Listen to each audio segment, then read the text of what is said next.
Hello everyone, I am Hetal Yadav welcomes you to e-learning classes. Today in this video we are going to start unit number 8, that is poem What's in the Mailbox in class 3 English. So students, let's get started. Have you ever received a letter? If you haven't, see what this child decides to do. So students, आपने कभी भी अपनी life में letter receive किया है? अगर आपने भी नहीं किया है, जो कि हमारी जो पोएम में एक बच्ची है ना, उसने भी कभी भी लेटर रिसीव नहीं किया, उसको कभी किसी ने लेटर नहीं लिखा, तो चलिए आप देखते हैं उसने क्या डिसाइड किया है कि वो आज क्या करेगी। अगर आपने भी लेटर कभी भी रिसीव नहीं किया है तो आप क्या करोगे, चलिए देख लेते हैं इसमें। What's in the mail box, यानी कि मेल बॉक्स के अंदर क्या होता है। सबसे पहले तो हम जान लेते हैं कि मेल बॉक्स क्या होता है।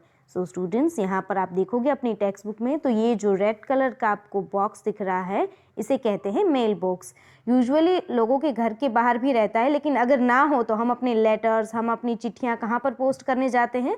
पोस्ट ऑफिस में, जो कि मार्केट में रहता है। सो मार्केट में जो भी पोस्ट ऑफिस रहता है, जहाँ पर हम चिट्ठियाँ पोस्ट करने जाते हैं, वहाँ पर भी ऐसा रहता है। यहाँ से फिर वो चिट्ठियाँ पोस्टमैन अंकल जो है वो हमारे लिखे हुए पते पर भेज देती हैं, जहाँ हमें पहुँचानी हो। So now students, let's recite the poem and understand its meaning.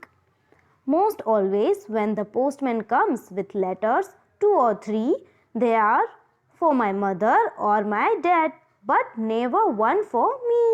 अब यहाँ पर जो बच्ची है वो बच्ची कह रही है कि जब भी पोस्टमैन अंकल आते हैं वो हमेशा ही एक या दो लेटर लेके आते हैं अपने साथ, और वो जो भी लेटर्स रहते हैं ना उनके पास, वो या तो मेरी मम्मी के लिए होते हैं या तो मेरे फादर के लिए होते हैं, लेकिन मेरे लिए तो कभी कोई लेटर ही नहीं होता है उनके पास। यहाँ पर ऑलवेज का मतलब होता है हमेशा। पोस्टमैन यानी कि जो चिट्ठियाँ पहुँचाने आते हैं अंकल, वो। लेटर्स का मतलब जो चिट्ठी आती है उसे हम लेटर कहते हैं, और मदर का अर्थ होता है मम्मी, और डैड मीन्स फादर, और नेवर का मतलब होता है कभी नहीं। सो यहाँ पर ये बच्ची कह रही है कि पोस्टमैन अंकल हमेशा ही जो भी चिट्ठियाँ लाती है वो हमेशा मेरी मदर और फादर के लिए ही आती है, मेरे लिए तो कोई भी चिट्ठी लिखता नहीं है, और ना ही पोस्टमैन अंकल मेरे लिए कोई भी लेटर लेकर आते हैं। सो अब देखते हैं स्टूडेंट्स, ये बच्ची क्या डिसाइड करती है, वो अब क्या सोचती है, क्या करती है जब उसके लिए कोई भी लेटर नहीं आता।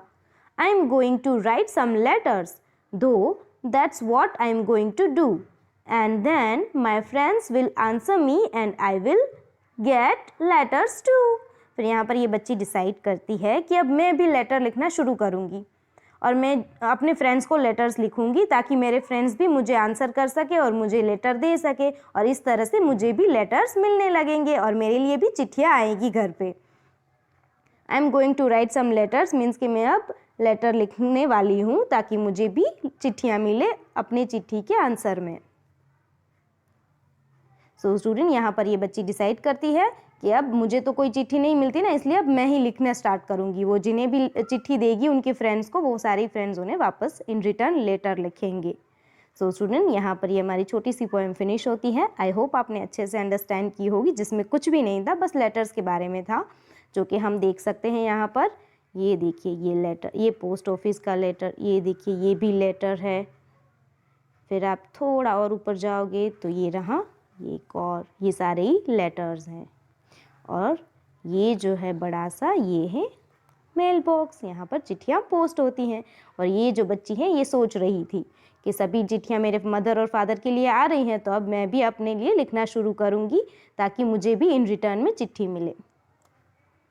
Now students, let's see some new words and their meaning. आज हमने कौन से न्यू वर्ड्स सीखे? Letters means a written or printed message that you send to somebody, यानी कि चिट्ठी जो हमें किसी को लिखते हैं और कोई और हमें चिट्ठी रिटर्न फॉर्म में वापस भी करते हैं, उसे हम लेटर कहते हैं। Always at all times means हमेशा। Never at no time means कभी नहीं। Though means in spite of, but यानी कि परंतु, ये सब मीनिंग होता है दो का। Now students, let's see some opposite words of this poem. Most, उसका opposite होगा little. Most यानी कि ज़्यादा, little यानी कि कम। नेवर यानी कि कभी नहीं, उसका ऑपोजिट होगा ऑलवेज यानी हमेशा। फ्रेंड्स जिसका ऑपोजिट होता है, क्या होता है फ्रेंड्स का, ये तो आप सबको पता होगा, मित्र, उसका ऑपोजिट होगा एनिमी यानी कि दुश्मन। Now students, there are some verbs and their past tense, so let's see them.